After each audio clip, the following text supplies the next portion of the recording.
Good morning everyone. कैसे हैं बेटा सभी। पिछले वीडियो में जो है हमने हैदराबाद की समस्या के बारे में जाना था। आज हम मणिपुर के बारे में पढ़ेंगे कि कैसे देसी रियासतों में जो मणिपुर था उसे भारत का अभिन्न अंग बनाया गया और क्या क्या उसमें समस्याएं आई थी। ठीक है।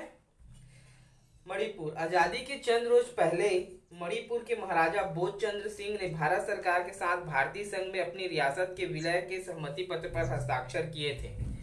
ठीक है। जैसे ही आजादी की घोषणा हुई और आजादी के घोषणा के कुछ समय ही पश्चात जो वहाँ के राजा थे बोधचंद्र सिंह ने क्या किया कि भारतीय संघ में अपनी रियासत को शामिल करने के लिए जो है उन्होंने जो सहमति पत्र था उस पर जो है उन्होंने क्या किया, साइन किया।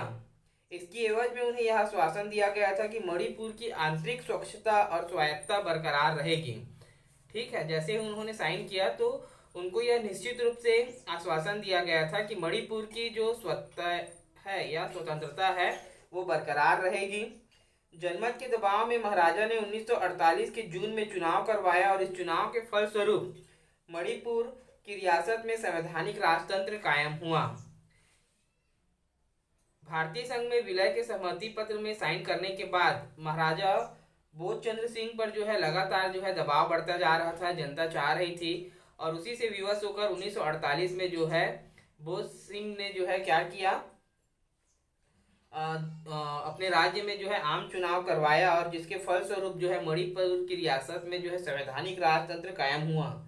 मणिपुर भारत का पहला भाग है जहां सार्वभौमिक व्यस्क मताधिकार के सिद्धांत को अपनाकर चुनाव हुआ। ठीक है।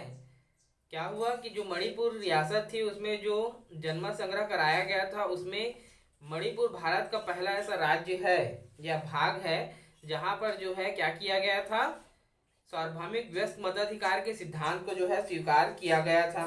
मणिपुर की विधानसभा में भारत के विलय पर गहरे मतभेद थे।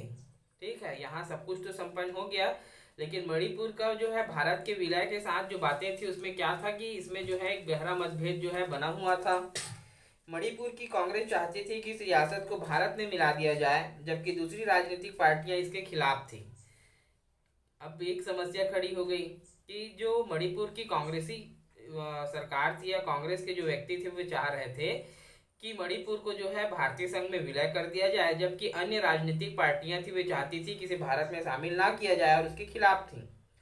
मणिपुर की निर्वाचित विधानसभा से परामर्श किए बगैर भारत सरकार ने महाराजा पर दबाव डाला कि वे भारतीय संघ में शामिल होने के समझौते पर हस्ताक्षर कर दें। अब भारतीय संघ ने क्या किया कि जो मणिपुर की निर्वाचित विधानसभा की जो सरकार थी उससे बिना किसी प्रकार का बात किए वे महाराजा पर दबाव डाले कि वे भारतीय संघ में शामिल होने के लिए जो हस्ताक्षर पत्र है उस पर साइन कर दें। भारत सरकार को इसमें सफलता मिली। मणिपुर में इस कदम को लेकर लोगों में काफी क्रोध और नाराजगी के भाव पैदा हुए और इसका असर आज तक देखा जाता है कि जो मणिपुर है वहाँ पर जो बाहरी आने वाले लोग हैं उनको जो है वहाँ पर बसने देने से जो है उन लोग हमेशा दिगर करते हैं, उनको बसने नहीं देना चाहते हैं।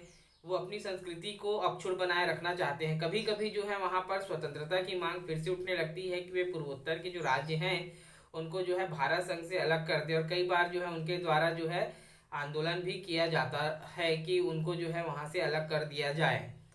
ठीक है। तो इस प्रकार जो है मणिपुर जो है भारतीय संघ का हिस्सा बना। इसमें सबसे महत्वपूर्ण और इम्पोर्टेंट बात यह है कि मणिपुर भारत का ऐसा भाग है जहां पर सार्वभौमिक व्यस्क मताधिकार के सिद्धांत को जो है स्वीकार किया गया और जिसके आधार पर जो है मणिपुर में जनमत संग्रह कराया गया। ठीक है। तो ये एक बहुत इंपॉर्टेंट क्वेश्चन भी बनता है कि भाई भारत का कौन सा भाग है जहां सर्वप्रथम सार्वभौमिक व्यस्क मताधिकार को स्वीकार किया गया था। ठीक है बेटा। तो ये थी मणिपुर को शामिल करना और उसके बारे में बताना। कोई भी डाउट होगा तो जरूर पूछेंगे। Thank you.